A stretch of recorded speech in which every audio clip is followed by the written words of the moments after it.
मुझे अब एहसास हुआ कि आपसे सुनना नहीं देखना भी चाहते हैं। मैं वहां से पढ़ रहा था, बोले नहीं इधर आओ। चलो जहां से भी आए बहुत बहुत शुक्रिया। पहले मैं अपने अंदाज में 2 लाइन पेश कर दूं ताकि आप सबको लगे मैं ओरिजिनली हूँ। आजकल मुशायरों में मेरे जूनियर जाके निपटा देते हैं, लेकिन मैं ओरिजिनल हूँ। लखनऊ वाले तो छा गए, मुमताज कॉलेज वाले तो छा गए, सबके मन को भा गए। और अतहर नबी साहब ने इतने प्यार से बुलाया, हम मुंबई से चलकर आपके बीच में आ गए। कविता समाप्त हो गई है, आप लोग भी बजा सकते। मैं बिल्कुल लोड नहीं लेना, कहाँ शुरू होगी कहाँ एंड होगी बताता जाऊंगा, क्योंकि कई बार मेरे ही समझ में नहीं आता कब शुरू हो जाती है और कब एंड हो जाती है। मैं सबसे पहले इतनी प्यारी ऑडियंस को, इतनी प्यारी आवाम को दुआ देना चाहता हूँ 2 लाइन में। जावेद साहब माशाल्लाह 2 पीढ़ियों से फैन हैं आपके। अच्छा हाँ, इनके वालिद साहब के साथ शुरू में सफर किया करते थे। मलिक ज़ादा साहब क्या मोहब्बत करते थे, एहसान को मेरी गाड़ी में बिठा लो। अच्छा। और रास्ते भर लतीफे सुनते थे।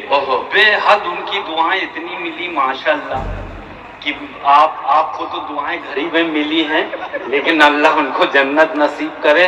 क्या माशाल्लाह क्या शख्सियत थी साहब, इन लोगों के साथ सफर की। मैं 2 लाइन में आप लोगों को दुआ देता हूँ जी। आप सब में मिठास घुल जाए बांसुरी ओ बीन की तरह, आप सब में मिठास घुल जाए बांसुरी ओ बीन की तरह, और लोग आपको भी प्यार करने लगे वैक्सीन की तरह। बहुत खतरनाक दौर था वैक्सीन का, चला गया, लेकिन हमने अच्छा ये भी दाद देने सही टाइम पे आया पट्टा। ये लेकिन वैक्सीन कहाँ से आई? फिर मैंने सोचा ये चाइना से, तो चाइना को भी दिखाना चाहिए आईना, तो फिर मैंने चाइना को भी आईना दिखाया। चाइना वाले तो आज भी इस बात पे शर्मिंदा हैं, चाइना वाले तो आज भी इस बात पर शर्मिंदा हैं यार, कोरोना के बाद भी भारतवासी जिंदा है। इंतजाम पूरा किया था उन्होंने निपटाने का, मगर मैंने भारत की तरफ से जवाब दिया, सुन ले बेटा चाइना, सुन ले बेटा चाइना, तेरे लैब से निकले हुए सारे वायरस घूम फिर के तेरे ही पास जाएंगे, तेरे लैब से निकले हुए सारे वायरस घूम फिर के तेरे ही पास जाएंगे, और कीड़े मकोड़ों को खाने वालों एक दिन तुमको कीड़े मकोड़े ही खाएंगे। जय हिंद जय भारत। चलो मैंने हक अदा कर दिया, बहुत बहुत शुक्रिया माशाल्लाह, बहुत मोहब्बत से आप सब सुन रहे हैं। क्या क्या सुनाने का मन था, लेकिन अब मैं शॉर्टकट चल रहा हूँ धीरे धीरे, किधर किधर से कैसी फलांग लगाऊं मैं सोच रहा हूँ।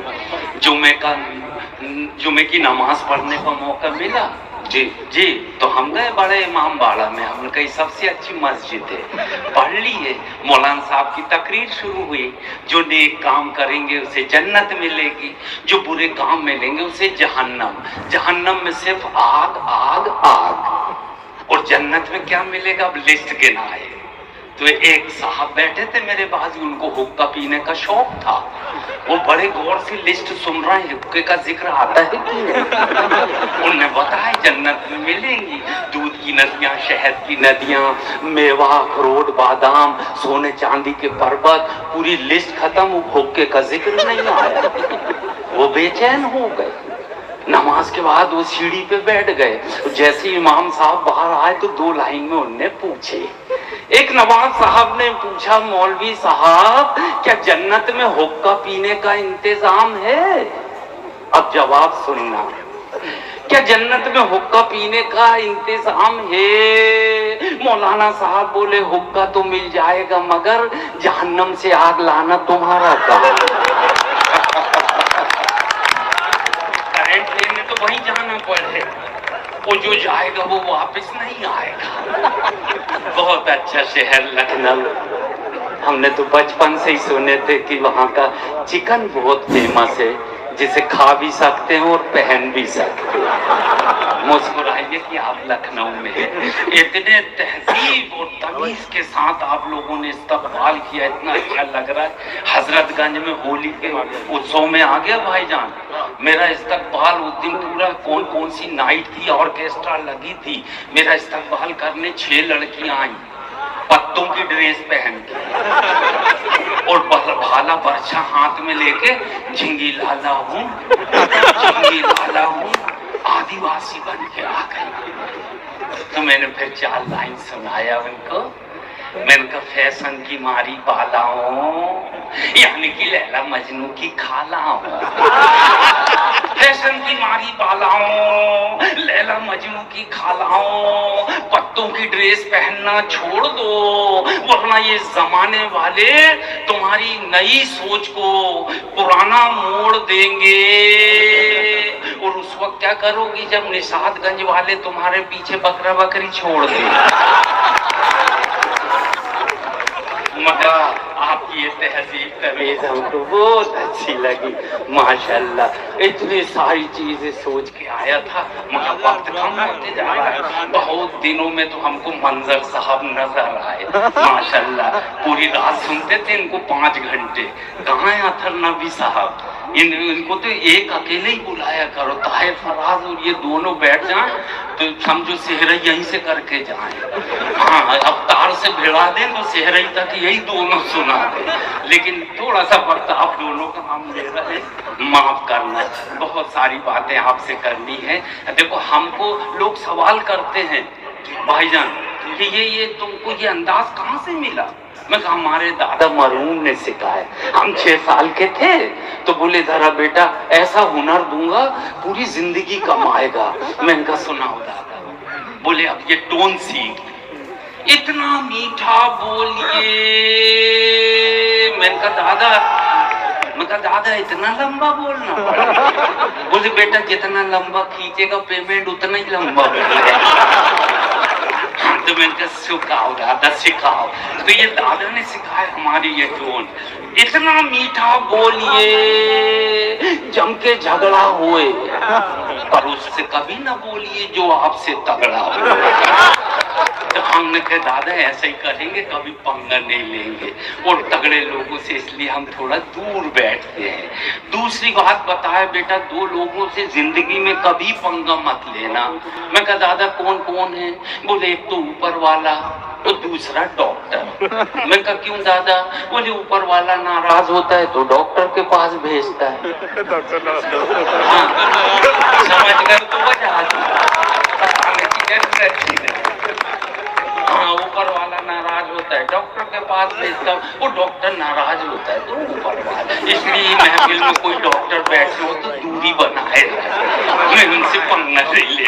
भैया हम शुरू में ना शिफ्ट हुए, लोखंड वाला एरिया था। मंजर भाई एकदम टीवी शो आया और पेट में दर्द शुरू हो गया। नया नया पानी पिए, 5-6 शहरों में प्रोग्राम किए, इतनी बड़ी फुड़िया हुई। हम डॉक्टर साहब के पास गए। हम कहे डॉक्टर साहब ये फुड़िया है परेशान कर रही है। बोले छोटा सा कट लगेगा लेट जा। मैं ऑपरेशन थिएटर में लेट गया। अब डॉक्टर साहब सामने से फूलों की माला हार लेके चले आ रहे। मैं उठ के ही बैठ गया। मैं डॉक्टर साहब ये माला क्यों ला रहे हैं। बोले बेटा मेरी जिंदगी का पहला ऑपरेशन, अगर तू बच गया तो तेरे काम आए और नहीं तो तेरी तस्वीर में टांगने के काम। मैं वहीं से उठ के भाग गया। मैंने इनसे कौन ऑपरेशन करा है। मगर एक मरीज डॉक्टर के पास पहुंचा, बोले सांस लेने की बीमारी है। बोले कैसी बीमारी। बोले फर्स्ट फ्लोर में रहता हूँ, 10 सीढ़ियां हैं, 3 बार बैठना पड़ता है, 2 सीढ़ी चढ़ता हूँ फिर सांस भर जाती है। बोले सुबह कितने बजे उठते हो। बोले सुबह कोई 10 बजे उठता हूँ। डॉक्टर साहब बोले देख बेटा इस देश में बाबा रामदेव के भक्त सुबह 5 बजे उठ के सारा ऑक्सीजन सोख लेते हैं, 10 बजे तो कार्बन डाइऑक्साइड मिलता बेटा सुबह उठो फायदा हो। सुबह दूसरे दिन 3 बजे रात में ही उठ गया और अकेले चला मॉर्निंग वॉक में। एक मोटरसाइकिल रुकी, 2 गुंडे उतरे, चाकू अड़ाए, पर्स छीन के ले गए। ये फिर डॉक्टर के पास, डॉक्टर साहब आप तो कह रहे थे सुबह उठो मेरी तो जेब कट गई। बोले बेटा देख, बाबा जी ने बोले जो पहले उठेगा उसे फायदा होगा, वो दोनों तेरे से पहले उठे। फायदा तो उन्हीं को। फांसी पे चढ़ते हुए कैदी से जज साहब ने कहा, फांसी पे चढ़ते हुए कैदी से जज साहब ने कहा, अपनी आखिरी ख्वाहिश बताइए। कैदी बोला मेरे बदले आप ही लटक जाइए। सारे वकील बैठे इसलिए मैंने कहा सुना दो ये। एक जज साहब फैसला सुना रहे थे, गांव का किसान बोला भाला, बोले बेटा सजा सुनाने से पहले तो अपनी सफाई में तुझे कुछ कहना है। उसने सिर्फ 3 लाइन बोला। बोले हुजूर माई बाप जो कुछ हुआ मैंने सच सच बोल दिया, जो नहीं हुआ वो वकील साहब ने बोल दिया, और जो होने वाला है आप बोल दो। बोले जज भाई आज से तू दोष मुक्त। वो मेरे पास आया, बोले मेरा नाम तो रामलाल हरी मुख है, इनने देशमुख क्यों कर दी? बोले मैं कहा देशमुख नहीं तू दोष मुक्त हो गया। बहुत अच्छा 4-4 लाइन से कैसे हंसी आती वो अंदाज आपको पेश करता हूँ। बहुत सारी फरमाइश है मगर एक नज़्म में मन की सुना देता हूँ, क्योंकि हमको मंजर साहब को सुनना है, मैं तो आता रहूंगा सुनाता रहूं। एक नज़्म सुनाता हूँ मेरे दिल की। जी आता।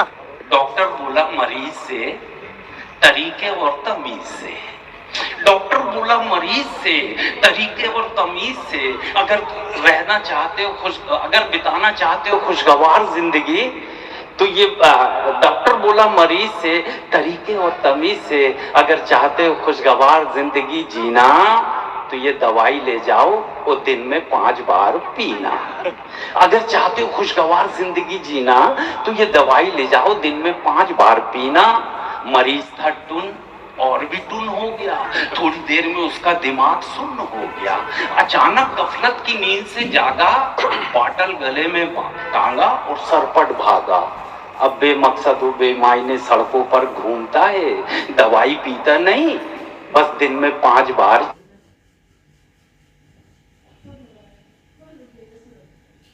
वो दवाई पीता नहीं दिन में 5 बार चूमता है। कहना चाहता हूँ इस कहानी की आड़ में ऐसा ही होता है इस संसार में। खुदा की पाकीज़ा किताब को यानी कि कुरान पाक को लोग हाथों में लेकर घूमते हैं, इसका दर्स नहीं करते, बस दिन भर इसको चूमते। बहुत बहुत शुक्रिया, मेरी अपील अब तक पहुँच गई। तो कहना चाहता हूँ इस कहानी की आड़ में ऐसा ही होता है इस संसार में। खुदा की पाकीज़ा किताब को यानी कि कुरान पाक को लोग कसम खाने के लिए हाथों में लेकर घूमते हैं, इसका दर्स नहीं करते, दिन भर इसको चूमते हैं, कैलेंडर की शक्ल में दीवारों पर टांगते हैं, और कुछ लोग तो इसको पढ़कर सुनाने का भी पैसा मांगते हैं। और वो सीजन अब आ रहा है, अगले द्वार से हो जाएगा सौदा। तरावी जितने लूंगा बाकी आप समझता। कुछ लोग कैलेंडर की शक्ल में से दीवारों पर टांगते हैं, कुछ लोग इसको पढ़कर सुनाने का भी पैसा मांगते हैं, और कुछ लोग इसे ताकों में सजाते हैं, और कुछ लोग तो सिर्फ ताबीज और गंडे लिखकर ही अपना घर चलाते हैं। तो मैं कहना चाहता हूँ जितनी जल्दी हो सके आप सब जाग जाइए, वरना खुदा दूसरी कौमों को जगा देगा और आपके हाथ से छीनकर ये पाकीज़ा किताब किसी और कौम के हाथ में थमा देगा। बहुत शुक्रिया जनाब एहसान कुरैशी साहब।